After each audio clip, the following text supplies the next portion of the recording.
Kubur ka Batisi TV. Lawan Rashapi da ka Orange Nissan Lumso Po near Fabricate Shillong, ringkat bat ka Victorium, ka Dukan Kitiar Kilan Met, ka Babhatam Hakador ka Babit, Hannong Thamai Old Beat House Shillong. Ka Jingwan Ra jong ka Sarkar Jilla ban Penbet Thamai ka Ain Row, Balatip kum ka Meghalaya Resident Safety and Security Amendment Bill Arjar Arpo, Kampat Shimla Yok Satya ka Jingwan Jor na ulat jong ka Jilla, namar bakani ka Ain Row, kandang sakut haduk menta, ha ka Almari jong ka Ministry of Home Affairs, hadin bala pa do ulat barim ka Jilla utat hagat haroy, shwa bo unsyong tait no, kum ulat jong ka ni ka Jilla Meghalaya.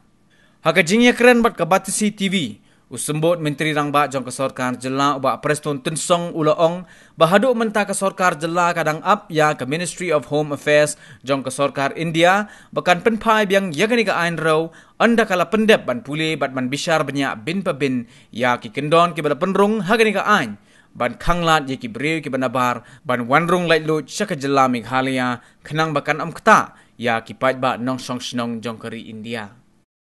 Te hakala at kamakumalong menta ka krenshay ya ka execution jong kitenats kadon taka komponen kalong bayaki ya kito kibri kibawan tray kiwan syong kiwan sa hamigala don kam ma-register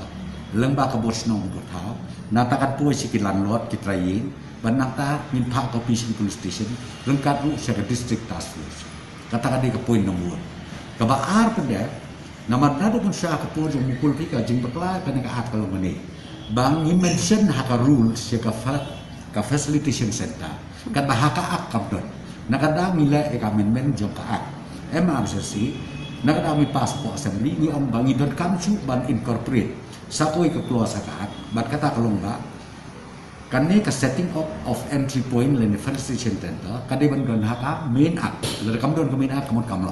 we are still waiting yaka approval jong governor namaru governor mo pihak to kapon sa ukha sa ka Ministry of Home Affairs they hadu mentan kalian home ministry kidang examine ni then only kin sapha sa governor but in ngampat ka e ka ba kin pha dan ka e observation ka kita yai up ya kan amendment namangi ni pesu ya kan ni dang ya keren ya kan baka home ministry the last meeting mengi kenduk la musia bangaru yung home minister kalau ba we impress upon him ba clear no ya kanika amendment bill jong ka MRSSE ngala OEP MRSSE at 2016 it is under implementation tehinrai having implement no the district task force has been constituted to each and every district. Number 2 instruction has been given ba kino ki landlords ki try jaka ki try yeng ki ba IY it is mandatory baki dewan furnish ya ki details nadong sadong lembah kabosno nakabosno pada ki submit siya po police station na police station ipa copy siya district task force kata kade ko kamera di yang ini ki detail kum kalau matanado aja kan real ada mingla asas frame ka rusu kalau lo saya kedak ba menta kini ki beri ki bawan ki ba syong wai ki bawan tray ki bawan school lane ki bawan ki kam business jo ki kimla ban au man susah hotel sa ki basa la si di ki benai di business they ultimately ni pentre kami kan ka an ka blandon menta MRSA ke mau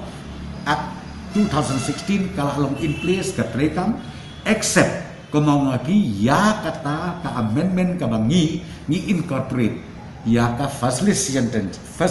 center ka bangi ongka entry point kay influx what are you trying to say tell me human on ka illegal influx the question of influx doesn't arise larti omi ki Indian hak constitution dia everybody is allowed kay influx means what abang influx kamot ki illegal influx kabut ki badang bahar jong India